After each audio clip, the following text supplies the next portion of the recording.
ఈరోజు మా బామ్మడి దగ్గరికి వెళ్ళుంటే టమాటా పచ్చడి ఇచ్చాడు విత్ కోడిగుడ్డు.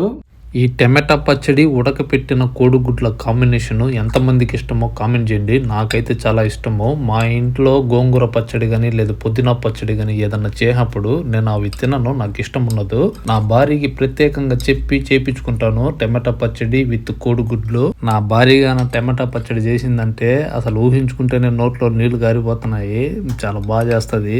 ఈ టమాటా పచ్చడి కోడిగుడ్డు మాత్రం మా బామర్ది చేసింది. మా బామర్దికి నాకు 5 కిలోమీటర్లు ఉంటది. మా బామర్ది కాల్ చేసి, మామ టమాటా పచ్చడి కోడిగుడ్డు చేశాను, నీ ఫేవరెట్ రా తీసుకెళ్దని చెప్పి కాల్ చేశాడు. వాడి దగ్గరికి వెళ్ళి తీసుకొచ్చుకున్నాను. ఎట్టుంటుందో ఏమో టేస్ట్ చేయాలి. ఈ కువైట్లో మాత్రం మన ఆంధ్ర ఫుడ్ తినాలంటే చాలా మంది అదృష్టం చేసుకుని ఉండాల్సిందే. చాలా మందికి దొరకదు. కువైటీ వాళ్ళ ఇంట్లో పనిచేసే వాళ్ళకి వాళ్ళు ఏమి ఇస్తారు అదే తినాలి. మనోళ్ళుగానే ఇక్కడ ఉంటే మనకి ఇంకా స్వర్గమే. కువైటీ వదిలి ఇంటికి పోవాలని బుద్ధిగాని రాదు. ఈ టమాటా పచ్చడి ఆ అన్నంలో కలుపుకొని సగం కోడిగుడ్డు తుంచుకొని నోట్లో పెట్టుకుని తింటా ఉంటే టేస్ట్ మాత్రం నెక్స్ట్ లెవెల్ ఉంది. చాలా బాగా చేసేవారా బామర్దే. కాకపోతే నా భార్య చేసినంత టేస్ట్ అయితే రాలేదు. ఈ మాత్రం చేసావంటే నువ్వు గ్రేటే బామర్దే. చాలా బాగా చేసేవరా.